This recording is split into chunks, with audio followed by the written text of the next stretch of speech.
Assalamualaikum warahmatullahi wabarakatuh. Waalaikumsalam warahmatullahi wabarakatuh. Nama saya Ibu Eni, Gus. Saya mau tanya, apa perbedaan ruh dan jiwa menurut pandangan hakikat? Dan yang kedua, apa perbedaan hidup dan kehidupan menurut pandangan hakikat? Mohon penjelasannya, Gus. Assalamualaikum warahmatullahi wabarakatuh. Waalaikumsalam warahmatullahi wabarakatuh. Ruh dan jiwa.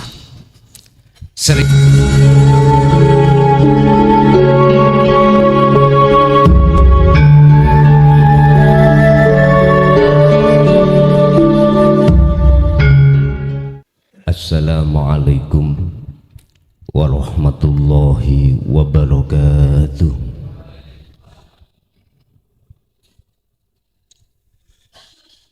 Ila hadratin Nabil Mustafa Rasulullah sallallahu alaihi wa alihi wasallam wa ala alihi wa azwajihi wa dhurriyyatihi wa qurabatihi wa ahli baitihi wa ashabil kiram wa ila jami'il anbiya wal mursalin wal awliya was syuhada was sholihin wat tabi'ina sholihina ila yaumiddin, khususan ila hadrati jami'il awliya illa fi madinati Surabaya wa khususan ila hadrati jami'i man hadara fi hadal majlis wa ghairahum lahumul fatihah.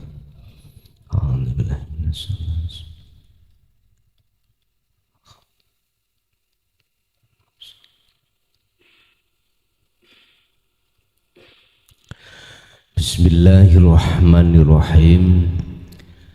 Alhamdulillahilladzi jama'ana fi hadal majlis al-mubarak fi masjidil Istiqmal fi qaryati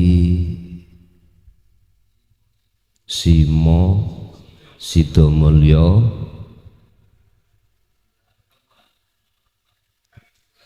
Gang 2 nomor 42 Surabaya. Asyhadu an la ilaha illallah wa asyhadu anna Muhammadan abduhu wa rasuluh. Allahumma salli wa sallim ala sayyidina wa maulana Muhammadin wa ala alihi wa ashabihi ajmain. Qallallahu ta'ala subhanalladzi asra bi 'abdihi lailan minal masjidil haram ilal masjidil aqsa alladzi barakna ma haulahu linuriyahu min ayatina innahu was-sami'ul basir. Wa qala an-nabiyyu sallallahu alaihi wa alihi wasallam, sallu kama ra'aitumuni usolli. Sadaqallahul adzim. Amma ba'd. Hadratil muhtaramin, dumateng para alim, para ulama, sesepuh, bini sepuh, tokoh masyarakat, tokoh agama sewilayah Kota Madya Surabaya, wabil khusus sedaya pengurus Masjid Istiqmal jamaah ingkang rawuh kulluhum ajmain rahimakumullah. Puji syukur alhamdulillah, malam hari ini kita dikumpulkan Allah di dalam Masjid Istiqmal. Mugi-mugi mudah-mudahan apa pengawasan pada malam hari ini estu membawa dampak nilai ubudiyah ibadah, khususnya sholat sampean kali kula ing ngersane Allah subhanahu wa ta'ala. Bapak Ibu hadirin jamaah rahimakumullah, untuk mencapai nilai yang paling mulia di mata Allah, pertama, sejauh mana nilai salat sampean kali kula dhateng Gusti Allah.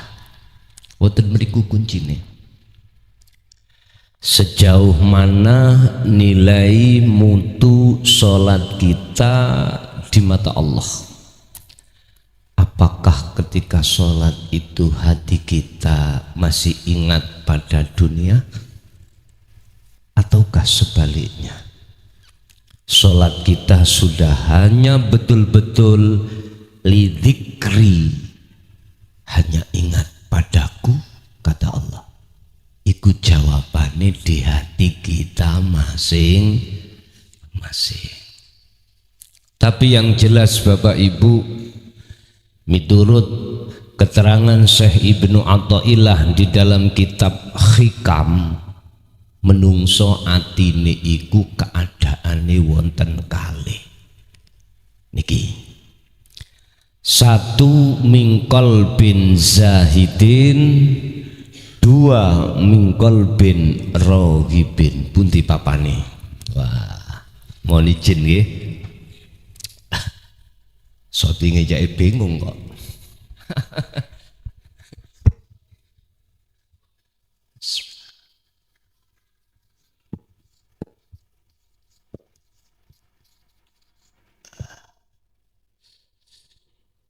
Niki tema kita ya. Hati manusia itu digolongkan menjadi dua.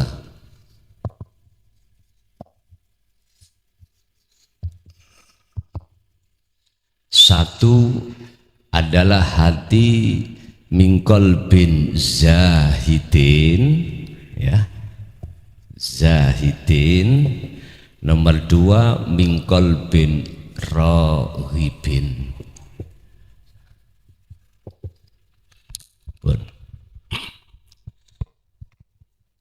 Hati yang condong hanya pada Allah, zahid niki, nggih. Sehingga ketika waktu sholat, hati niki mboten kelingan garwa, anak, dunya brana, penggawean, mboten. Loh kok saged? Kok saged? Nyun sewu. Itu ada sejarah. Proses untuk menjadi zahid itu ada sejarah. Sejarah kita harus hati yang rohib dulu. Zahid condongi pada Allah. Kalau gharib condongi terhadap dunia.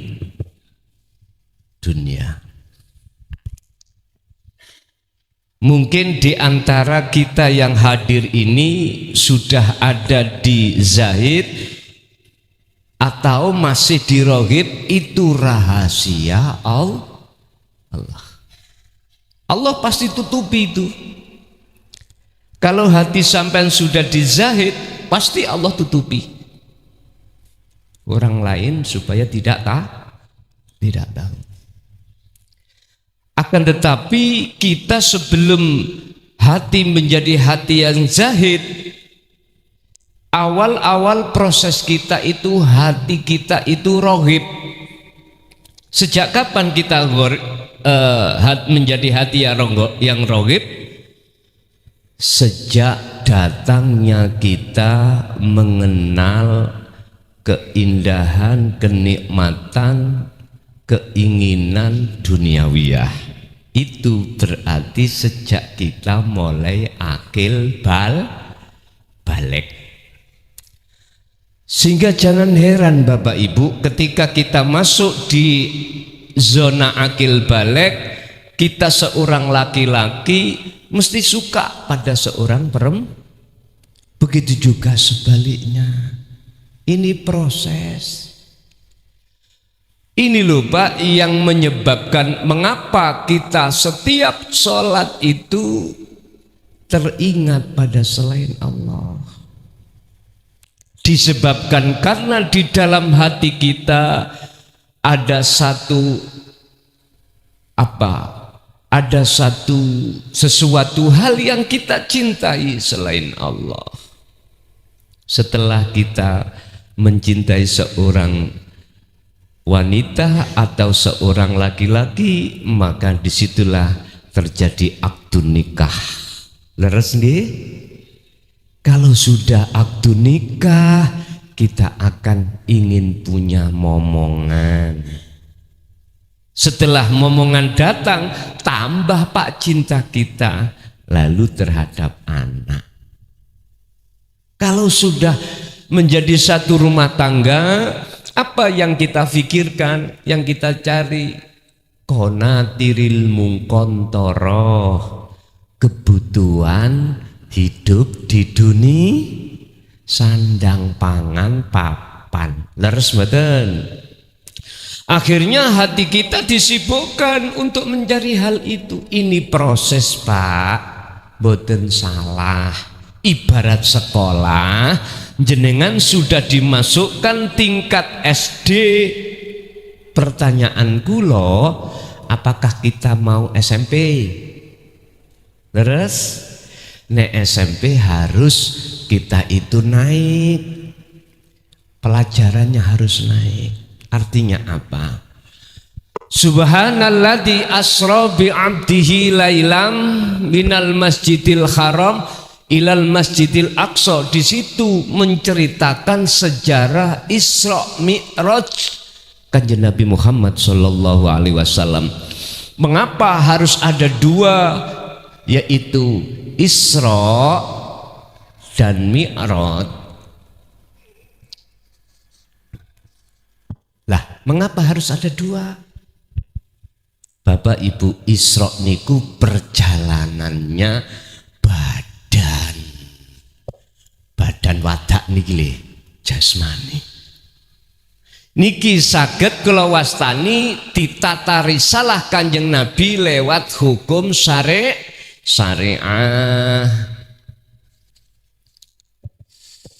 Wis niki. Sehingga perjalanan Isra niku bagaimana keterangan di Al-Qur'an? Minal Masjidil Haram, perjalanan dari Masjidil Haram Mekah nggih ilal Masjidil Aqsa Palestina. Nyuwun sewu, niki dari masjid ke masjid di dunia. Berarti perjalanan kita di dalam hukum syariah ada dua, al-imtithalul awamir wazdinabun nawahi. Jalankanlah apa segala yang diperintahkan, tinggalkanlah segala apa yang dilarang. Jasmani, contoh nih sholat syariat wajib dilakoni jasmani. Poso, sholat, zakat, poso, haji lan sak piturute. Niku perjalanan jasmani Mi'raj Isra sampeyan kalih kula. Lah, sementara Mi'raj ini yang jarang diperhatikan. Niki perjalanane ruhun. Ditata risalah dening Allah lewat Kanjeng Nabi, hukume hakikat. Niki. Mula di dalam Islam niku kan ada 4 tahap: syariat, thariqat, hakikat dan makrifat. Jadi hakikat ini adalah sistem, syariat juga sistem. Kalau syariat sistem untuk mengatur jasmani supaya jasmani betul-betul ninggalkan larangan, menjalankan perintah. Kalau rohani ditata di dalam sistem hakikat untuk mendidik rohaniah sampean kali kula supaya ketika jasmani sholat iki roh yo melu madhep menyang Gusti. Ini wajah tuat hiya lilladzi fataras samawati wal arda hanifan wa ma ana minal musyrikin. Niki ceritane Nabiullah Ibrahim ayat itu Al-An'am 79. Bagaimana caranya jenengan ketika jasmani ini betul-betul melakukan sholat, ruhani ini betul-betul menghadap dan bertemu Allah, maka jenengan harus memperhatikan mi'raj Kanjeng Nabi niki maknanya apa, ngandung pengertian apa. Apakah cukup harus kita peringati aja di sasi Rajab? No, tidak. Mi'raj Kanjeng Nabi itu harus bisa masuk tembus dan mencerminkan sebuah perilaku ruhania kita terhadap Allah ketika waktu sholat atau di luar aktivitas sholat. Intinya ngeten Pak, piye carane, bagaimana caranya jenengan waktu sholat bisa ketemu Gusti pun, intinya di situ. Harus fattabi'uni yuhibbukumullah, kata Rasul, ikuti caraku. Sallu kama ra'aitumuni usolli, salat sira kabeh seperti bagaimana kau melihat saya ketika salat. Artinya ruhaniyah Rasulullah ketika sholat itu meniru kakeknya yaitu Nabiullah Ibrahim alaihissalam di dalam ruangan ini. Wajjahtu wajhiya pun niki wajah ruh sampai niki kudu madhep nang wajah Allah. Lah sebelum jenengan kali kula menghadap wajah Allah, terlebih dulu harus dituduhke wajah Gusti Allah iku kepiye. Ibarat kula ajenge nemoni sampean, saya harus punya modal. Apa modal saya? Alamat jenengan. Kados kula ing Surabaya teng Mojokerto mriki wau lho, saged ndugi mriki kepanggih jenengan. Saya harus punya alamat. Didukung kali map ngoten nggih, wau, tambah sip niku. Loh, kula lho mboten nate semrap Masjid Istiqmal. Oh nggih, ngapunten. Masjid Istiqmal. Dereng nate kula. Nek sapa temon nanti temon niku nggih wonten Masjid Temon niku dhisik wonten rutinan kula dulu. Dalem nggih ha niku Masjid Digrul Ghafilin leres niku. Pernah kula sien insyaallah saderenge Covid niku. Sampai khatam rutinane insyaallah 2 tahun kalau enggak salah. Pun saya di samping harus memiliki modal yaitu alamat ditambah map, juga saya harus tahu ancer-ancere di mana letaknya. Otomatis kita membuka Google Map lah, ngoten nggih. Oh di sana.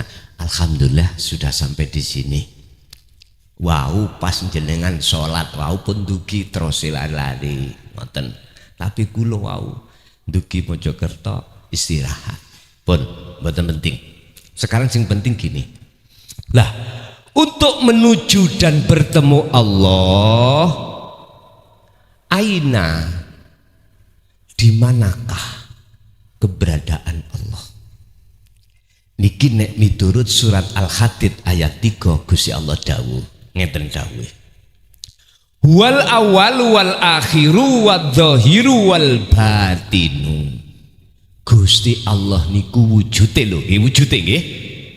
Niku yo ning awal ning akhir sedaya masalah. Artine masalah apapun yang dihadapkan jenengan kali kula di awal sampai akhir iku sing nguasai Gusti. Dalil nang nggone surah Al-Baqarah 2 115 walillahil masyriqu wal maghrib. Semua kepunyaan Allah, apa yang ada di jagat timur dan apa yang ada di jagat barat, semuanya termasuk jenengan kali kula niki dalam penguasaan Allah. Pun wadzahiru wal batin, Gusti Allah iku ya ning jero ya ning njaba. Fi kulli mukawwanat khafiyun hayyun wa huwa wujudullah. Jenengan nek kepingin roh wujude Gusti Allah ya ning jero ning njaba jenengan. Sebab karena beliaulah jenengan saged ngadeg, saged ruku, saged sujud lan sak piturute. Karena beliaulah yang ada dalam diri jenengan, jenengan saged masak, saged kerja, saged makan, saged minum, saged rokokan, saged dahar nopo mawon. Itu sebab karena Allah. Cuman berhubung kita masih tergolong proses di rohib, gak mungkin ati sampai niku nyadari kalau sing gerakno aku kabeh iku Gusti dereng saged. Akhirnya hati jenengan iku kelingan dunia, berbentuk apa makanan, berbentuk apa garwa, berbentuk apa pekerjaan, apapun itu disebut dunia. Apa yang diciptakan Allah itu disebut makhluk. Lah Allahnya disebut Khalik, sang pencipta. Wallahu khalaqakum wa ma ta'malun. Shallu ala Nabi Muhammad. Allah lah yang menciptakan kita, dan segala aktivitas apapun yang terjadi pada diri kita sing gerakno iku Gusti Allah. Niki sebagai dasar. Dalile la haula wala quwata illa billah. Menungso kabeh tidak punya daya upaya untuk melakukan apapun.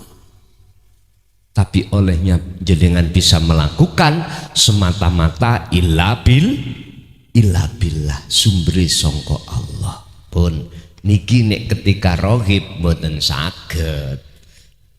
Berhubung jenengan malam hari ini dimodali Allah cara untuk menjadi zahid, ini wau dasari mengki tinggal prakteki yo nopo tak tutuhke pisan carane praktek supaya jenengan iki ditarik Allah lan dipindah Allah di dalam golongan zahid.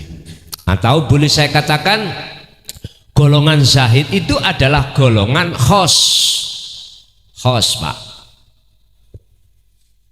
Golongan rohib, golongan am. Apa khos, apa am?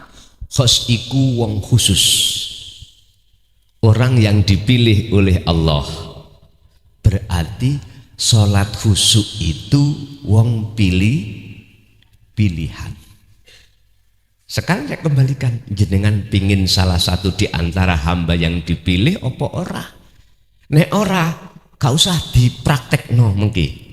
Niki modal ilmu sudah kusampaikan, tinggal jenengan bagaimana cara untuk mempraktekkan supaya nilai mutu salat sampai iki estu teringat hanya pada Allah. Mengapa demikian? Karena ini hak asasi, Pak. Nggak boleh saya memaksakan diri, nggak boleh. Sebab semua diri kita punya pilihan masing-masing. Monggo nek iki engko hidangan jenengan dahar monggo, orang nggih monggo, niku hak sampean. Bapak Ibu hadirin rahimakumullah. Am adalah golongan umum, golongan kita yang masih ada di alam rohib. Keadaan hati kita masih condong terhadap mencintai dunia. Sekarang yang terpenting bagaimana caranya jenengan ikut di zahid. Monggo kita buka surat Al-Isra ayat 1. Subhanalladzi maha suci sapa Allah asra yang memperjalankan bi'abdihi lailan. Dialah Allah yang maha suci yang memperjalankan hambanya di tengah malam. Ngapunten, setingkat Rasulullah bisanya berjalan Isra ya lan Mi'raj, setingkat Rasulullah iku aja gak ngaku. Buktinya ayat Asra. Beliau niku sagete berjalan Isra dan Mi'raj sebab dilakokno Gusti. Memang status kita sebagai makhluk nggih kados ngeten lho Pak, kados spidol niki lho, niki lho. Meneng nek gak dijemput mboten saged. Kan sudah jelas la haula wala quwata iku sifat sampean kalih kula. Lah isone mohon maaf spidol itu dibuat nulis ada yang jemput. Loh ngeten. Baru artinya apa? Kita itu Bapak Ibu waktu perjalanan di syariat ya, sholat 5 waktu itu mboten saged sampean kali kula sebetulnya loh ya bisa berdiri sendiri rukuk mboten saged. Oleh karena kita belum ada di zahid golongan, akhirnya kita ngaku-ngaku kalau sholat iku sholatku, iso sholat sebab kekuataku, nggih napa mboten? Inilah persoalannya, mengapa kita belum bisa sholat dengan benar. Sekalipun itu ilmu, saya ahli ilmu disebut alim. Kalau saya belum ada betul-betul di zahid, otomatis akan kuakui ilmu itu ilmuku, dunya dunyaku, jabatan jabatanku, semua aktivitas karena doa ikhtiarku.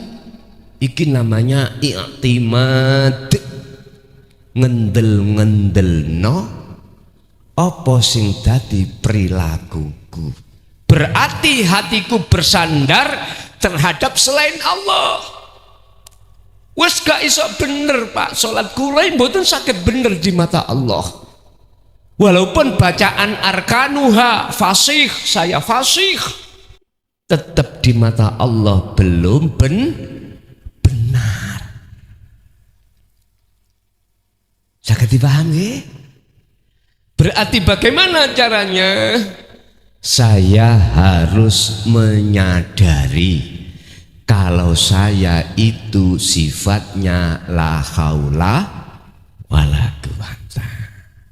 Kalau hatiku sudah menyadari kalau saya itu sebetulnya itu tidak bisa apa-apa kalau tidak diapa-apakan Allah, berarti ikut tetanda hati kita sudah masuk di alam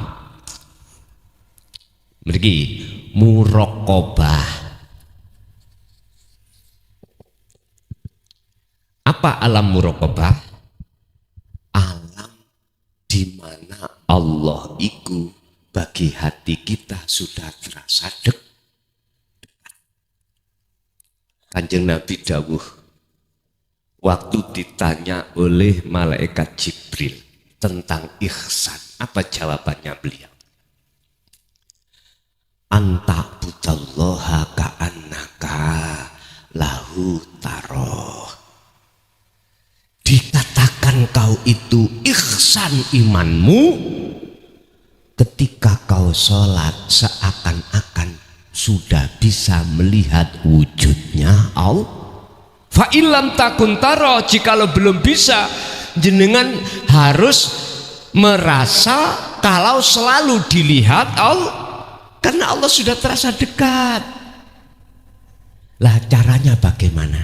Pun niki nek gak cocok ambek lesan kula, mengki sampean tapuki sandal nggih. Tapuki sandal. Tapi sampean kudu konsekuensi.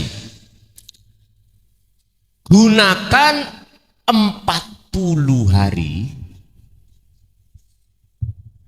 ati sampean dikira Allah. Wadhkur isma rabbika bukrata wa asila. Iki lo dilakoni Kanjeng Nabi.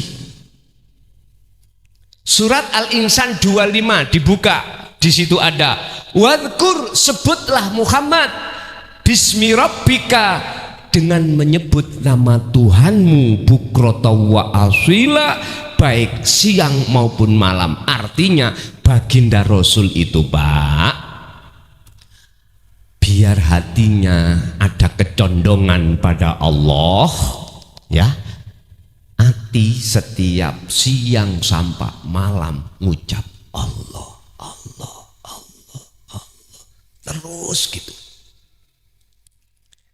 Baik ketika jenengan waktu hati loh, bukan lesan, hati jenengan kerja, jenengan agawe napa mawon, bekerja apapun, melakukan apapun, tolong hati terus gunakno berzikir atau ingat pada Allah. Ini hanya cara untuk menumbuhkan hati sampean iku ono rasa rindu, ono rasa kangen, ono rasa ingin berjumpa terhadap Allah. Iki cara dasar harus dilakukan seperti ini. Engko nek gak cocok tapuken san ngeten carane. Pak panitia epok-epok kon ngundang kula. Ya. Epok-epok kon ngundang ngaji Gus. Ya, budal. Dadi tutuk kene ibu-ibu sampean nggawa sandal. Plok plok plok. Wis mulai gak cocok ambek raimu. Ngoten lho nggih. Kula tak mantu. Mboten kula akan nuntut mboten. Nek pancen gak cocok ambek apa sing kula omong. Sebab Gusti Allah sampun dawuh tentang zikir niki di dalam surat Ar-Ra'd ayat 28. Bagaimana Allah katakan walladzina amanu wa tatma'innu qulubuhum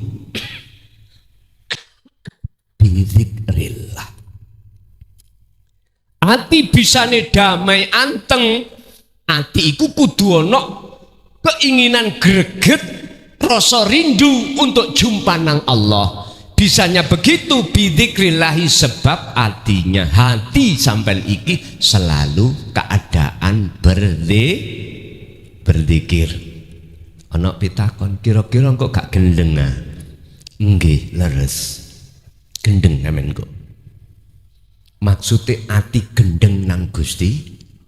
Saiki sampean tak takoki, pilih ndi gendeng luwih apik, ndi gendeng nang Allah ambek gendeng nang bojone wong. Halo, apik pundi? Ati nek gendeng nang Allah tandane jenengan mesti njaga ibadah sampean. Njaga apa sing dilarang, njaga apa sing diperintah. Ini. Mriki Sudarjo berapa jam? Halo, 1 jam cukup ya? Oke. Masalah sebetulnya kalau nek ngaji dibatasi iku mboten seneng. Estu kadang-kadang jam 2:30 dimulai, jam 2:30 mari. Loh, pernah di Jakarta aku loh, pernah. Di Jakarta Jabotabek. Jadi jamaah kumpulan dari Jabotabek niku ngumpul jadi satu. Keleresan paginya kami itu free, nggak kerja. Oke, tak layani mulai jam 8:30 malam sampai jam 5:30 pagi, bahkan jam 3 pagi. Jajal kayak nopo. Engko nek matek ya matek, ngoten mawon. Nggih, pun. Mungkin nek kurang lega karena memang iki keterbatasan waktu, yus kapan lagi ketemu maneh. Ngoten. Bapak Ibu hadirin rahimakumullah. Itu langkah pertama. Untuk dandani sholat di mata Allah biar khusyuk. Tolong selama 40 hari 40 malam biasakan hati selalu berzikir semampu jenengan. Nanti kalau sudah terlepas 40 malam 40 hari, tolong langkah berikutnya bagaimana caranya jenengan bertemu. Tadi kan bagaimana caranya menumbuhkan hati, ada keinginan, ada satu rasa kangen menyang Gusti Allah. Sik kangen tok lho niki. Kangen tok. Lah langkah berikutnya sampean kali kula bagaimana cara bertemu setelah kita beban lama membawa rasa rindu. Ibu kula takok, jenengan nek rindu bapake mboten mantuk-mantuk kerja beberapa bulan tahun piye rasane? Ora penak nggih? Tombone napa? Bertemu. Wa man kana yarju liqa'a rabbih falyamal amalan sholihan wala yusrik bi ibadati rabbih ahada. Al-Kahfi 110. Barang siapa ingin bertemu terhadap Tuhannya, wonten syarate. Wonten syarate. Akan tetapi pertemuan sebelum kita lakukan harus ada rasa keinginan atau rasa rindu dulu untuk berjumpa. Hal ini Allah terangkan di dalam surat Al-Ahzab ayat 21 sebagai teladan Rasulullah. Laqad kana lakum fi Rasulillahi uswatun hasanah. Ini dicontohkan Kanjeng Nabi. Mana contoh yang bagaimana? Liman kana yarjullaha, bagi hati seseorang ada keinginan untuk berjumpa datang Gusti. Lah cuman ning umum gak dijelasno piye carane ati sok ya ono rasa kangen, mboten dijabarno. Dadi ke akhirnya jenengan kali kula kelas SD mawon terus bendina pokoke gugur kewajiban maneman. Umur kita tinggal sedikit gitu ya. Jare wong Jawa urip ning alam donya minangka mampir ngombe. Lah duwilu nggih mak cegluk ngoten. Eman nek umpama kita salate sampai kematian kita datang belum bisa khusyuk niku eman. Inilah timbule sebabnya ada hisab, itu ada di situ Bapak Ibu. Bapak Ibu hadirin rahimakumullah. Lah untuk menumbuhkan hati supaya jadi hati ya ono rasa kangen ingin jumpa nang Allah niki wau tadi nggih sampean tulis 40 hari 40 malam hati sampean harus berzikir semampunya. Bagaimana kalau kula mlebu WC misale ambek dzikir niku angsal napa mboten? Kilani ada pendapat dua. Nek sampeyan ucap di lesan niki seluruh ulama mengharamkan. Lesan lho nggih. Tapi kalau itu jenengan ucap di dalam hati niki ada dua pendapat. Ada yang memperbolehkan, ada sing boten. Persis kados tiyang estri khek oleh apa mboten dzikir iku kilani. Jadi pendapat dua, tergantung jenengan milih pundi. Kecuali dzikir yang untuk bertemu. Lah niki sudah tidak ada khilaf di dalamnya. Dzikir yang nomor 3 itu tidak terucap baik secara lesan maupun secara hati tentang nama Allah, enggak. Tapi dzikir itu nyuwun sewu bila suarin wa ismin, tanpa suara, tanpa menyebut nama. Terus maksudnya apa?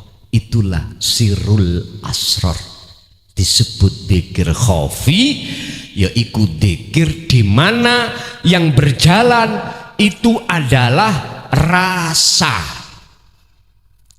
Apa rasa? Su'aul basirah. Menungso niku wonten dua unsur, satu jasmani niki badan nggih, dua roha.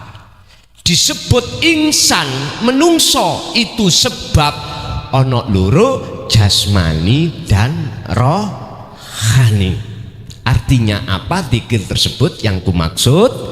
Ruhani sampean iki Bapak Ibu di dalam rohani itu Allah kasih iman yang benar yang disebut Kanjeng Nabi ihsan.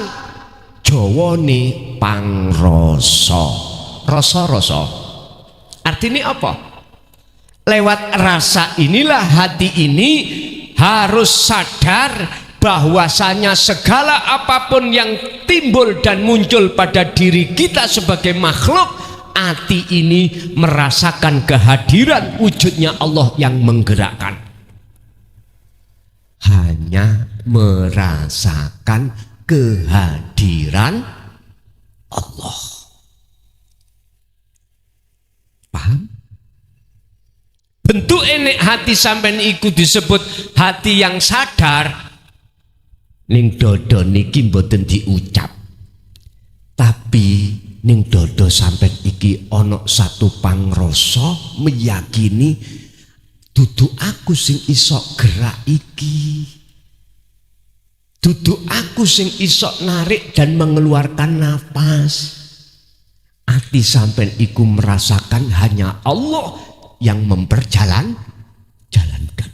Wis, ikilah syarat pertama jikalau jenengan ingin betul-betul waktu sholat iku kondisi hati akan dilupakan Allah terhadap urusan dunia. Contoh, ini praktek jenengan sebelum takbiratul ihram pun hati sampean niku sendekno menyang wujude Allah, yaitu gesang urip di dalam diri sampean. Artinya apa? Rasakanlah dengan hati yang halus kehadiran Allah dalam diri jenengan. Dengan bukti bagaimana kalau Allah hadir? Dengan bukti jenengan bisa bergerak. Sebab itu gerak yang menggerakkan adalah Allah pun. Kalau hati sampean iku sudah nata masuk di zona ini, zona su'aul basyirah, zona dzikir sirul asrar, zona dzikir khafi, mongko Gusti Allah akan menjaga hati sampean dilupakan sangka pengaruh nafsu lewat urusan dunia.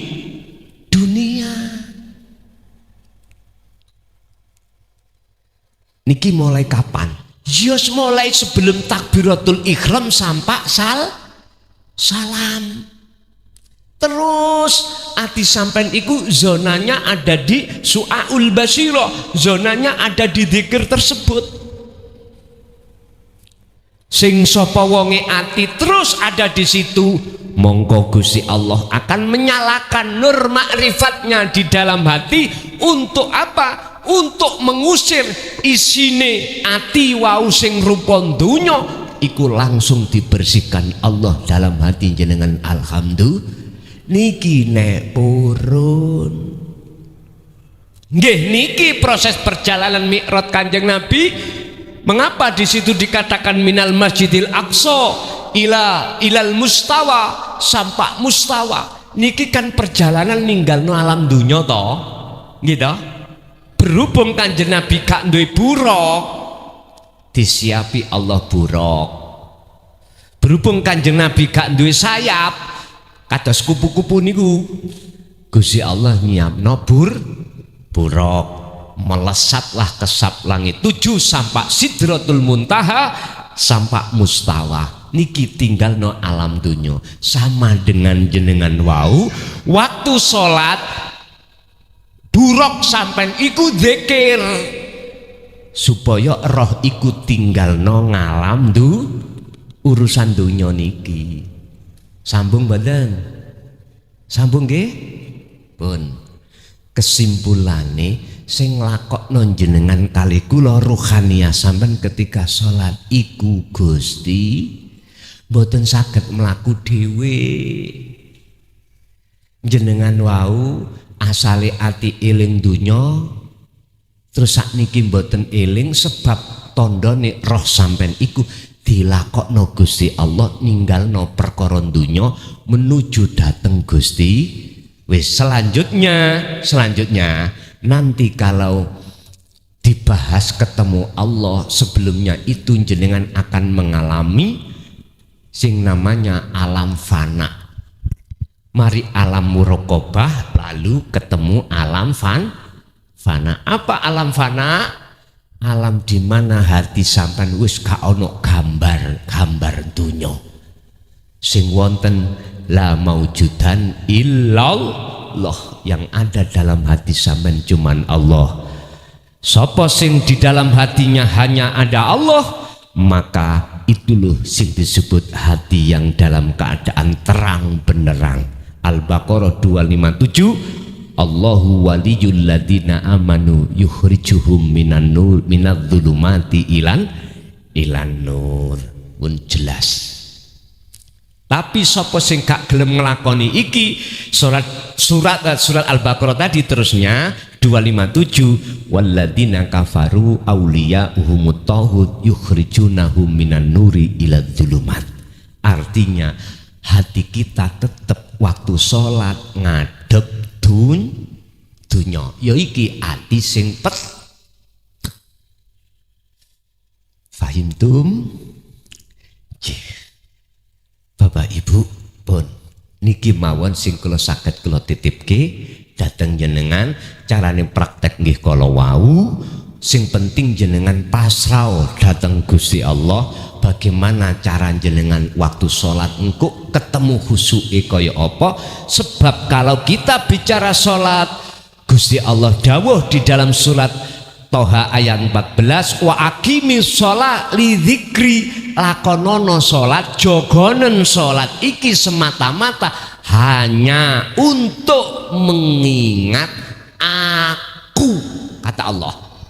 Berarti kalau kita sholat masih mengingat selain Allah, berarti iki sholat bermasalah. Sing bermasalah bukan jasmaniahnya. Jasmaniah sudah benar, syariatnya sudah benar, cuman ruhaniah kita iso mboten bermasalah. Harus mengikuti teladan Kanjeng Nabi Mi'raj niki. Bahkan Mi'raj adalah perjalanan Rasulullah untuk menghadap.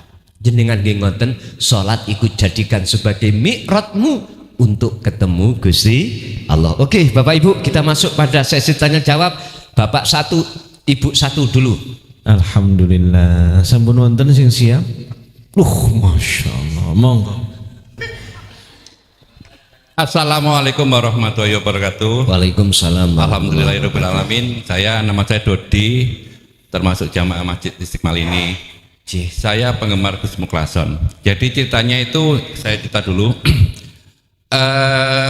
Saya kenal dengan Gus Muklason itu melalui Gus Ope ini. Gus Ope diperjalankan Allah untuk datang ke rumah saya, ngobrol tentang videonya Gus Muklason. Saya belum kenal jenengan Gus. Kemudian saya kok dilalak Allah memperjalankan beranda YouTube saya itu muncul video jenengan.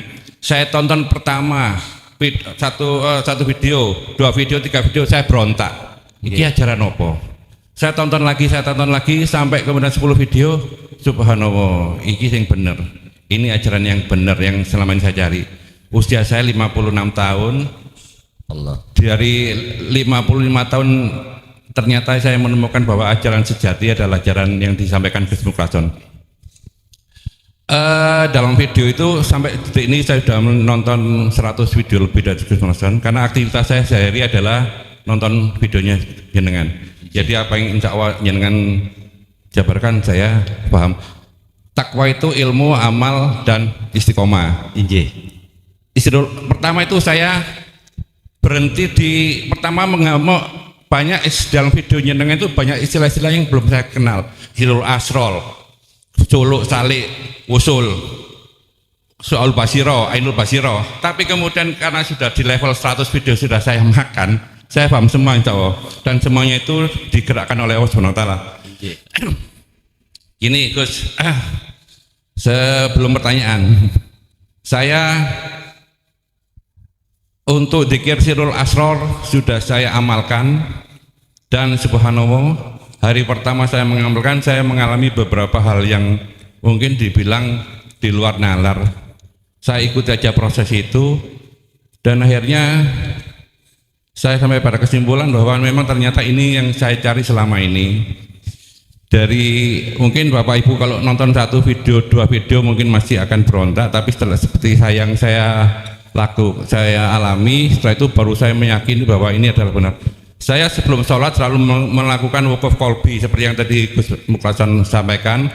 Saya berhenti sejenak, menetapkan hati bahwa sholat saya, ucapan sholat saya, bahwa nanti gejolak hati saya dalam sholat ini semuanya yang menggerakkan Allah Subhanahu Wa Taala, Gusti Allah.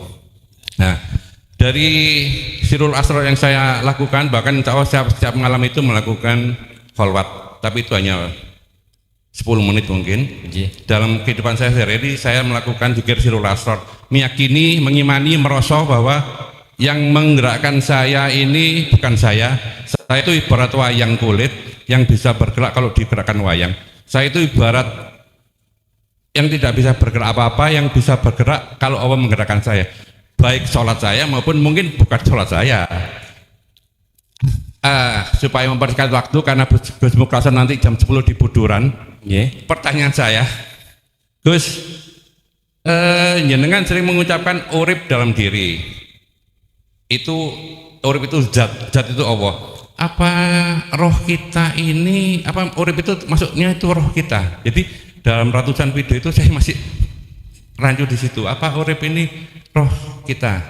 Yang kedua, ini agak jauh ya. Saya sudah paham Sirul Asrar. Apakah bahwa yang sejatinya yang menggerakkan semuanya ini Allah Subhanahu Wa Taala? Kita itu tidak bisa apa-apa, baik bergerak yang untuk ibadah maupun yang non ibadah. Kemudian apa bedanya dengan paham Jabariyah, Gus? Ketiga, dalam ratusan video yang saya tonton itu Gus Mukhlason selalu menyampaikan hawa nafsu, tidak pernah menyebut iblis. Kaitannya iblis dengan hawa nafsu bagaimana? Demikian pertanyaan saya. Saya sebenarnya ingin lebih panjang lagi karena saya ketemu dengan pujaan saya Gus Mukhlason, tapi karena waktu yang terbatas. Terima kasih. Assalamualaikum warahmatullahi wabarakatuh. Waalaikumsalam warahmatullahi wabarakatuh. Langsung kula jabrin nggih. Mboten. Saya ketika saat mengatakan hayat, hidup, basa Jawa urip, itu bukan sifat, tapi mausuf yang disifati. Itu wujudnya Allah. Di dalam Al-Quran Allah katakan wujudnya laisa kamislihi. Tak simpulnya luwih gampang ngeten. Mana mata, sejauh mana mata memandang yang tidak bisa dijangkau oleh mata fisik, itulah wujudnya Allah. Nyuwun sewu.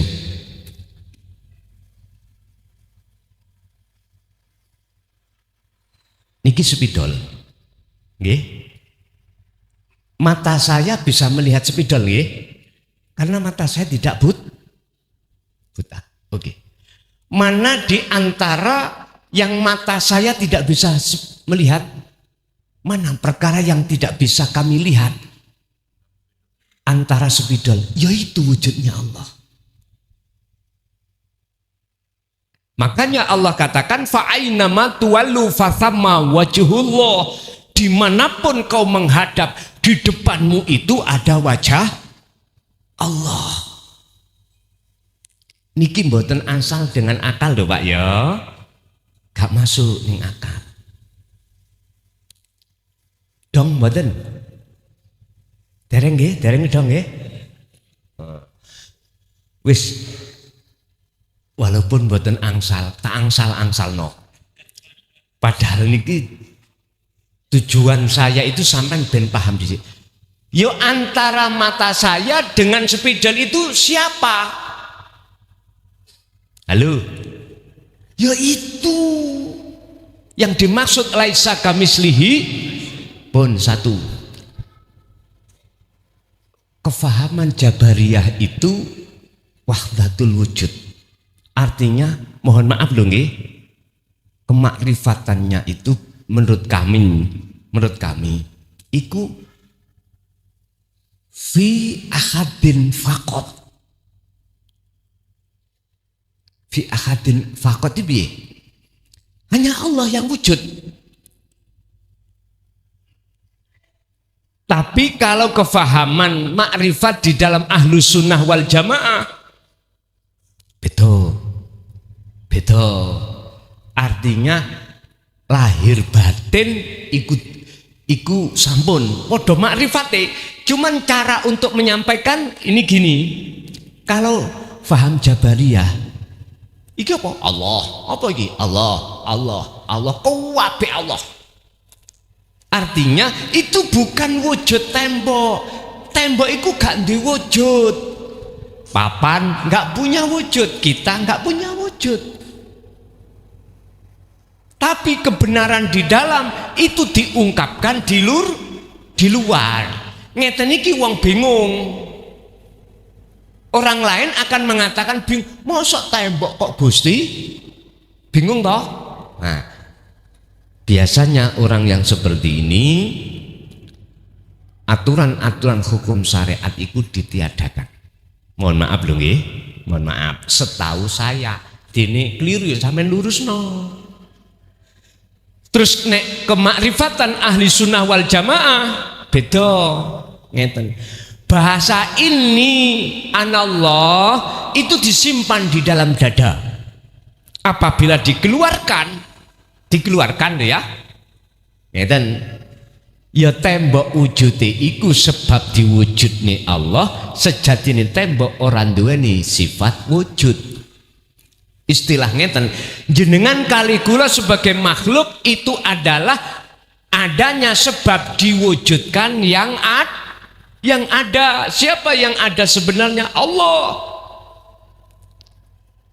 Jadi beliau itu memandang wujudnya Allah, mohon maaf, lewat pandangan wujudi apa yang ada di alam dunia ini.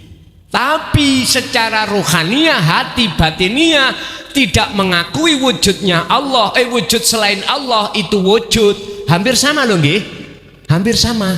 Cuman aja cara untuk memahamkan itu nggak sama.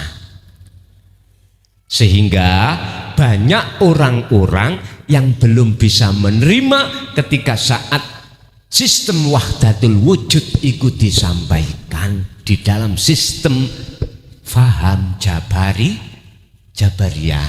Kalau sistem faham Ahlus Sunnah wal Jamaah niku sondok paham walaupun awalnya itu sik perang kados bapak kalau awalnya ngaji apa sih iki gak mudeng terus digerakno Allah buka maneh sik diangen-angen loh nyuwun sewu bapak kalau boleh saya katakan orang yang bisa hatinya menerima risalah Rasulullah di jalur tauhid itu adalah orang yang Allah pilih. Yes. Saya katakan sebab apa? Tidak semua orang ketika saat mendengarkan ajaran tauhid itu beliau mau menerima. Karena apa? Karena masih dorongan tinggi oleh urusan dunia. Niki wae lho nggih. Dorongan tinggi biasanya ngeten iki nek wis rata-rata di atas umur swidak baru sadar. Nggih. Cara nafsu gak sepiro kuat. Lah ngoten nggih. Wis loyo nafsune pun. Saya katakan nafsu atau hawa nafsu, mengapa tidak mengatakan iblis? Niku bahasanya sebetulnya sama Pak. Karena ini bahasa iblis, bahasanya Nabiullah Adam alaihissalam, bahasa kami saya katakan bahasa nafsu. Apa sih nafsu itu? Nun faksin, pengakuan di dalam hati seseorang hamba bahwasanya yang bisa sing duwe karep, sing bisa melakukan karep iku hambane, berarti itu nafsu. Oke, Ibu sekarang ada enggak? Wonten sing badhe tanglet. Adanya? Yang mana Ibu? Ngacung. Boten Niki wonten mikir. kadose. Ibu pinter napa bingung? Ada yang ngacung. Wah, Ngeten mawon. Nggih. Nek jenengan ben gak bingung mulai membahas dasar paling dasar suk Ramadan. Ngeten. Ning pondok. Nggih, monggo Bu. Assalamualaikum warahmatullahi wabarakatuh. Waalaikumsalam warahmatullahi wabarakatuh. Nama saya Ibu Eni Gus. Nggih. Saya mau tanya, apa perbedaan ruh dan jiwa menurut pandangan hakikat? Dan yang kedua, apa perbedaan hidup dan kehidupan menurut pandangan hakikat? Mohon penjelasannya, Gus. Assalamualaikum warahmatullahi wabarakatuh. Waalaikumsalam warahmatullahi wabarakatuh. Ruh dan jiwa. Sering-sering Allah menyebut dalam Al-Quran itu adalah jiwa. Ya ayyatuhan nafsul mutmainnah, wahai jiwa yang damai, irji'i ila rabbiki, kembalilah kau kepada Tuhanmu. Langaten nggih? Pun mengapa harus jiwa? Tulisannya adalah nun faksin nafsu. Nyun sewu. Inilah kalau kita sebut jiwa, ruh yang belum suci. Ruh yang belum suci disebabkan terkotori oleh isi alam dunia. Wa yastahibbunal hayatad dunya 'alal akhirah. Nafsu atau iblis itu menjadikan dunia ini supaya hati mencintainya. Nabi Adam oleh iblis untuk mencintai buah khuldi. Ini yang dalam Al-Quran Allah katakan hubbus syahawah. Loh niki. Kalau hati sudah terjebak di situ alal akhirah, pasti hati lalai terhadap Allah. Ini disebut jiwa. Atau ada yang mengatakan jiwa adalah akal yang kotor. Ngerti? Roihan yang kotor, itu disebut jiwa. Kalau disebut ruh, mesti fitrah. Mesti fitrah. Sehingga ketika saat di dalam surat Al-Fajr Allah katakan terhadap jiwa yang damai, apabila dia betul-betul kembali, maka tidak disebut jiwa, disebut ruh. Mengapa disebut ruh? Karena ngapunten ingkang kathah, itu sudah, ruh itu sudah bebas dari perbudakan hawa nafsu. Ini nanti Pak, sing ditanyakan Bapak tentang masalah ruh itu bukan makhluk. Nanti ruh itu sudah hilang, fana sudah. Jiwa yo fana, tinggal Allah hidup. Nanti gitu nanti. Lah itu kalau sudah sampai pada tingkatan habis fana, tingkatan makrifat baru di situ. Jadi Bu, ruh yang jiwa yang sudah terbebaskan dari kotoran, ruh atau jiwa yang sudah kembali kepada Allah, olehnya kembali itu syarati rodiyatan. Apa rodiyatan? Ridho. Jiwa ini meninggalkan seluruh urusan selain Allah. Berarti cara Kanjeng Nabi Mi'raj, meninggalkan alam dunia. Baru nanti rodiyat, mari habis rodiyatan jenengan ridho, Allah mardiyah, jenengan diridani. Apa selanjutnya? Fadkhuli fi ibadi wadkhuli jan.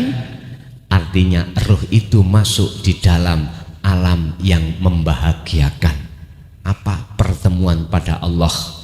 Bahasa syariate masuk surga. Inilah disebut ruh. Mekaten nggih. Untuk yang berikutnya, perbedaan antara kehidupan dan hidup. Nyun sewu, hidup itu adalah sebagai pelaku, kehidupan adalah tempat beliau melakukan sesuatu. Oleh karenanya dikatakan ruh itu sebagai pelaku, wadai adalah kolbun atau hati. Terus keadaan ruh itu bagaimana? Dipertanyakan. Kalau yang namanya hayat, hidup itu adalah maksudnya Allah, kehidupan itu adalah sebagai lahan untuk menguji ruh, apakah ruh itu betul-betul menyembah Allah atau menyembah dunia. Lah disinilah makanya disebut kehidupan itu adalah biare utawa wadah kanggo ujian sampan kali kula. Betulkah ruh itu betul-betul nyawiji atau menghadap terhadap Allah, menyembah, ataukah sebaliknya? Lah manusia hatinya digolongkan menjadi dua tadi, ada golongan am, ada golongan khos. Bagi kita yang am, umum, itu hati kita masih menyembah selain, menghadap, beriman masih selain Allah. Bagi kita yang sudah di khos, berarti hati hanya condong terhadap Allah. Bapak Ibu hadirin rahimakumullah, itu apa yang bisa kami sampaikan. Ya, iki doa nih Mbak Yaya. Monggo ditutup doa, mudah-mudahan apa pada malam hari ini Allah berikan ilmu estu dados ilmu ingkang manfaah fid dini wad dunya wal akhirah. Lahumul Fatihah.